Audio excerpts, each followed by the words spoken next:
Now we'll move on to the next one, next review, which is a book by Saira, A Nation of Idiots by Daksh Tyagi.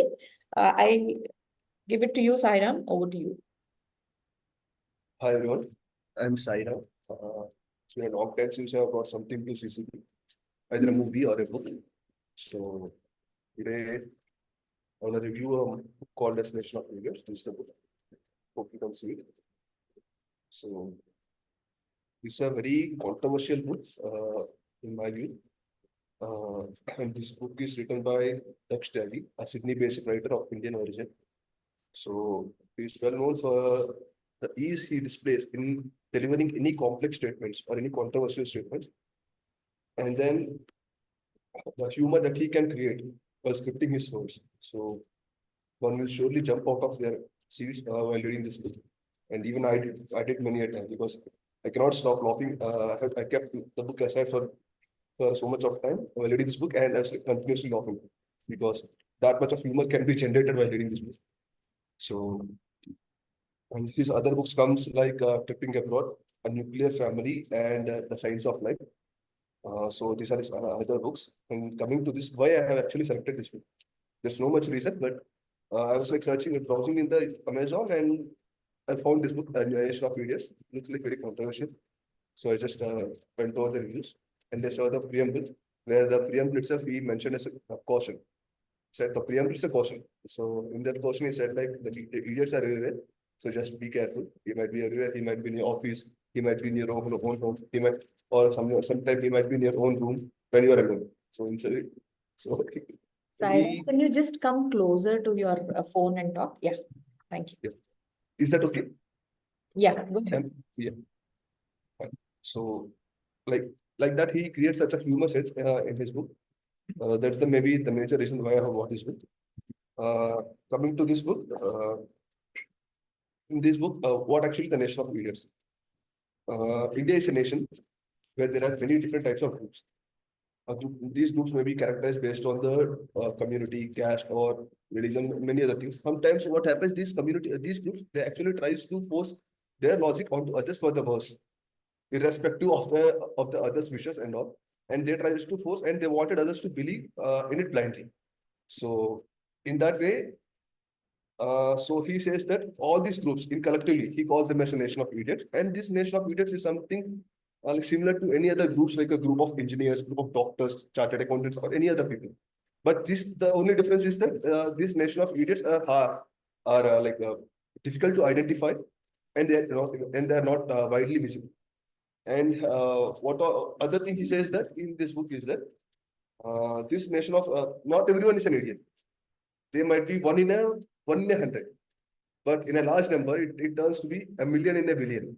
So we are living along millions of idiots. So it's like very important to protect or save us from not going or not exaggerating that. And if a right situation comes, maybe some religious aspect or something, anything related to communalism, this million numbers may be growing within a factor of minutes. So this million may turn into 2 million. It may multiply with a very ease. So he says that. And coming to this book, he starts this book in this book. He gives several examples in this book regarding all the things, and most of them he just tries to give his personal examples. And he starts this book with the introduction itself starts with the most chaotic situation that India has ever witnessed. That is 8 November 2016. That day, Prime Minister Narendra Modi has announced the demonetization.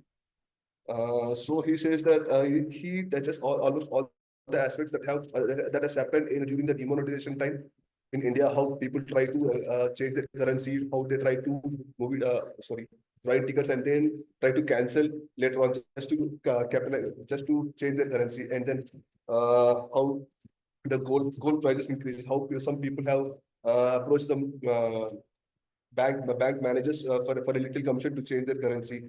And at the end of this chapter, he says that almost everyone's currencies exchange, and a few people's currency has not changed, and they just thrown their currency into rivers with in a dump of bags, and then onto the bags and onto the roads and all, where this money can actually solve the hunger starving of many hundreds and thousands of people. So he says that this is a perfect beginning for the nation of idiots. And then he also says that a typical Indian man and the fate of women. He says the Indian man is a very complex person when it comes to the family things and as well as the religion. He stays very stubborn. He takes examples of many religious aspects. I don't want to go too much controversy, but he actually touches the. I'm not naming the religion. He touches the religion who doesn't actually eat something. They are pure vegetarian and don't actually eat something that is grown under the soil. Hope everyone knows that thing. And goes on, he just tries to whatever statement he touches, it is a pure controversy. That will be for sure. And then he says the fate of Indian women. See, he says that Indian woman doesn't see this nation the same way as an Indian man sees. So he gives one such example.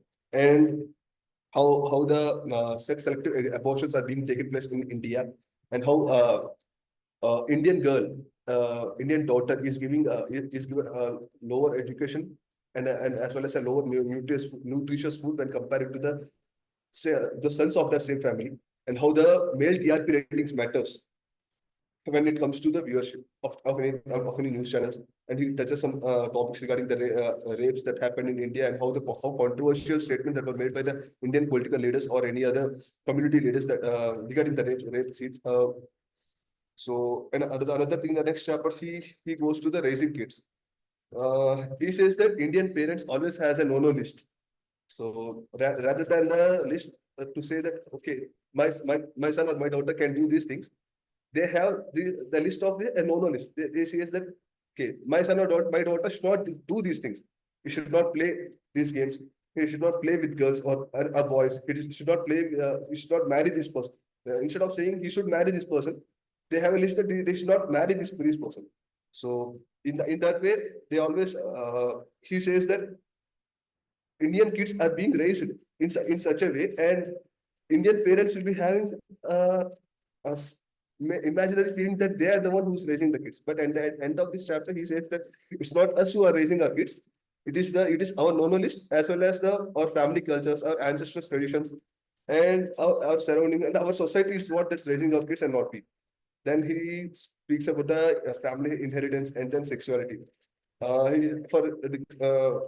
describing of sexuality, he goes back to the 10th century Pujara temple, where he says that how the walls of the temple are being scripted with the sexual erotic art, which is being considered as a taboo even these days. And even another controversial statement, like we have scripted Kama Sutra in 3rd century, and now our movies are playing the childhood rhymes in the movies. Like that, he always selected some controversial statements. But yes, being a reader, thoroughly enjoyed reading the book. And then he goes to politics and religion. Politics is a different aspect, and religion is a different aspect. When recently the Andhra Pradesh elections happened, so this may correct. So when the religion and the politics come into a single picture, and it will be a deadly combo, no matter what. So and then he says that he discussed about the loopholes in the Foreign Contribution Regulation Act of 2010 and the Foreign Direct Investment Act of 1976, I remember. How the loopholes of this act, like as per this act, no foreign investment can be directly collected into any political parties or NGOs, any other things. Right? It is from the Contribution Regulation Act of 2010. So how this act was corrected in 2018, when Ayodhya verdict is being happened, I don't know. I have to research over this. Yeah, in 2018, when on March 14th, how this one point, how political parties can collect the funds from in the form of foreign investments. So how it has been corrected when the entire nation is like enthusiastic, or is like a burning topic is being happened in the Ayodhya wedding. So how this was amended in Parliament in 2018. So he says about it, and then he says about news machine. One of the best thing I have really loved in this entire book. He says that news machine, it's like the difference between news and news machine. It's like if you buy a bottle of orange juice, flavored orange juice, and we drink it. And after drinking some of its juice, we realize that okay, it's not the thing that is made purely out of oranges or something, and it is some flavor to it. And it is up to us whether to consume it or just to leave it. So he says that this is similar. This is similar to that of news machine. Like once you get to know, it's up to you whether you have to take more of it inside or not. So he compares this recent news articles with the cafe, which is uh, I don't think many people know about it, which is cafe, which is similar a term which is related to professional wrestling regarding WWE or any other thing where entire thing is scripted. People know it is scripted, but they don't really can't uh, identify that whether this is scripted, this is real, or this is scripted. So he says that our news channels has turned that way, and he says that our news channels have started making like we see nowadays. Particular news channel, they actually create a news hero, a news anchor. He's a hero and hero for them, and everywhere we'll see his posters. So what the people see, if that particular news anchor says something, it is for sure, it is true for sure, and people starts believing it blindly. So how the news channels create the news heroes for the TRP ratings, and then how much of marketing they will do for that particular for raising the stardom of that particular news hero, news anchor. Uh, and and at the end, he says that everything is just a cafe. And then at the end of the book, he just goes to the British East India Company. It is a chapter number 9, where he says how the East India Company has come to India, and then how it has conquered Bengal areas, and then how it has made its law and order in India, how it has implemented its army with a very little number of army, and still they were able to occupy India, and how they collected taxes, and then how Britain government has taken over the East Indian Company and has taken control over India. And then he compares those days with the modern day Indian politics, which are similar to that of British rules. He says that even these days the companies are maintaining some ex-army officers for their security. How as like the Britain East India Company, how it's a profit-driven company, how it is always thirst for its profit, and the same way how the modern companies are behaving. He says that if we it might again lead to somewhere to those older days which we faced earlier. So and in this particular topic chapter, I felt like what he's talking, because we are living in that particular world, because every company is a profit-driven company, and our lives are completely attached to that particular thing. So I felt like okay, maybe he's trying to say something, but not as per the uh, present standards. Then at the last chapter, he went to the diffusing an idiot. He says idiots are everywhere, 1 in 100 and million in a billion. So diffusing to identify an idiot is very difficult, and then diffusing him or her is the uh, most difficult task. So to diffuse an idiot, the first thing you have to do is question whatever the idiot says or statement. Your first question should be like in a such a way that it should create a thought in him, should create a thought process in him that whatever he's speaking is apt or not.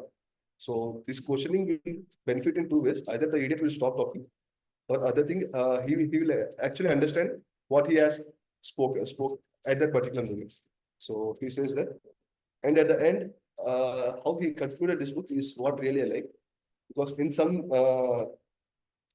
topics chapters of this book, we feel like okay, we are doing this. Whatever the idiot is doing, we are doing it. Every one of us are doing it. So at the end, he says that myself I'm an idiot because I accepted covers in marriages. Uh, I blindly agreed to all the religious facts. I trusted everything. Whenever my father wanted to go inside a river and take a dip, I did that. But this is a journey. I'm trying to evolve from that to outside. I just want from being a idiot to I just want to become a citizen. And he says that the journey from an idiot to citizen is a short one, but you must be willing to make it. So please subscribe this book. Thank you. Thank you, Sairam. Yes, that was the book from Sairam, and thanks, Sairam. You have done a wonderful job in terms of covering it comprehensively as much within the time limitation you had. And Yeah, the forum is open for interaction. Request everyone to unmute yourselves. Yes, Kalyan garu, yes. I would like to congratulate Sairam to having completed that book, because the book sounded very cynical, uh, maybe, and very strongly opinionated, I believe. So, but yeah, I would really appreciate he's actually completed and shared it with us. Yeah. And one more thing, I just forgot to add in. Yes. So any book that we read, we feel like, okay, I have to give this person to the person I love or the person whom I respect, like that. But this book is something that you really feel like gifting to the person that you hate to talk the most.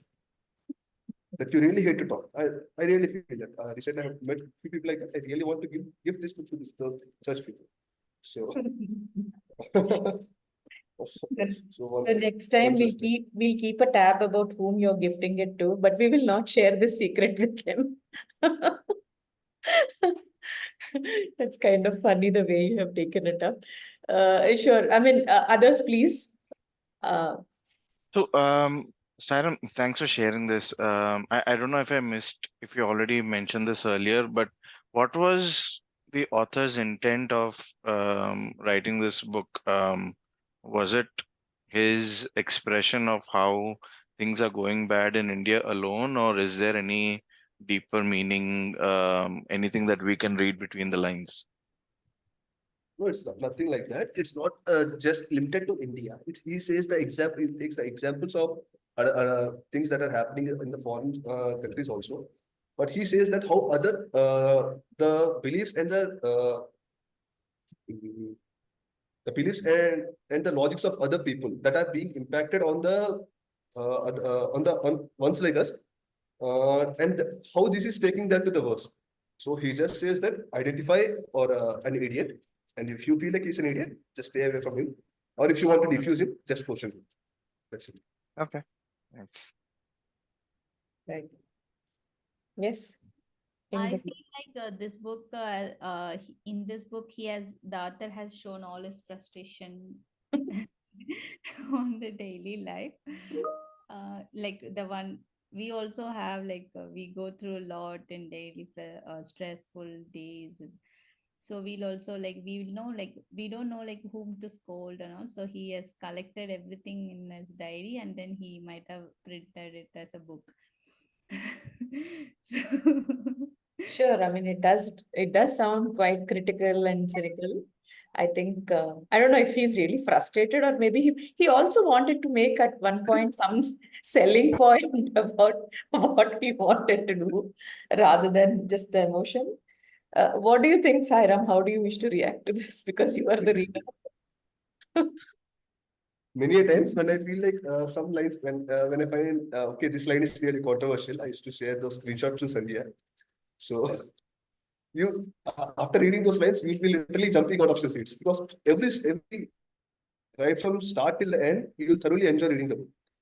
Every line is a controversy, and every line generates humor. And even I felt like this person is really frustrated about Indian culture and all. But the way he justified to every single statement of his really added sense. So actually, it is a good thing that no, it is recorded and what is happening in not only in our nation, in the worldwide. Like as a human being, we make mistake and we evolve. It's good that it's not only as like we are thinking about having such problems about this some cultural discriminations and a lot of things, but I believe that there is some reason why our ancestors might have created those culture or anything that they do. It's not just done just to like for time pass or something. They might have valid reason, but later when we come the next generation didn't have courage to ask why we are doing this.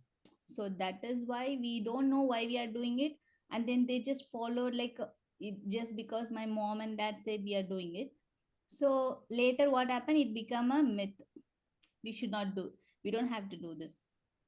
I also believe that there are certain things that we don't have to follow in this current generation, but that's why we have to know like why our ancestors have done that and why we are following it Yes. and Oh, like that. So it will yeah. have some meaningful because it's also science, right? All these temples or marriage functions or the why they give covers in the marriages for it. I didn't read this book, but whatever points Saram has said, I'm just taking it out from that. Sure. It So is Mitra Garu, I think Usha Garu would like to take up with what you have started. Usha, yes, Usha, can we just ask her? Yeah. Yeah, actually, Sumitra has said one very valid point, even though I'm meeting her first time, I think. But what she said is very correct. Because, like, I'm fully understanding where it is coming from.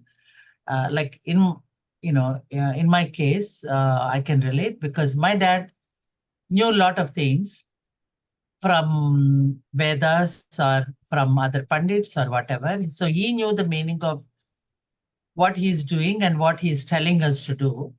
But in our generation, we didn't have the courage to question them. So we were like obedient set of kids. Otherwise, we'll be, taken to task. So, in our time, it is to listen first, listen, obey, and then, you will learn when you grow up and you have to discover. So that was our culture. But when from me to my children, so we didn't know certain things because we never asked. But my kids had the courage to ask. So because they are trained, whether it is in India or here, the kids are now asking more questions, and it is correct also. There's nothing wrong. But it is a lack of our knowledge. I mean, like we do not have all the facts. Why I'm saying that is recently I got the good fortune to come across these um, essays about Veda Samhitas, Aranyakas, Brahmanas, and all that. And there I found out that from those essays, I could peep into what is there, what could be there, and where we can find answers and all that. So I wish that I came across these books earlier than now, because sometimes we leave it like, oh, just do it now. And we just try to use our authority as parents. But now I could really explain my children, okay, so this is where it is. In fact, with reference and all, so and so Aranyakam, so and so pay, so and so, like that. Absolutely. Very correct.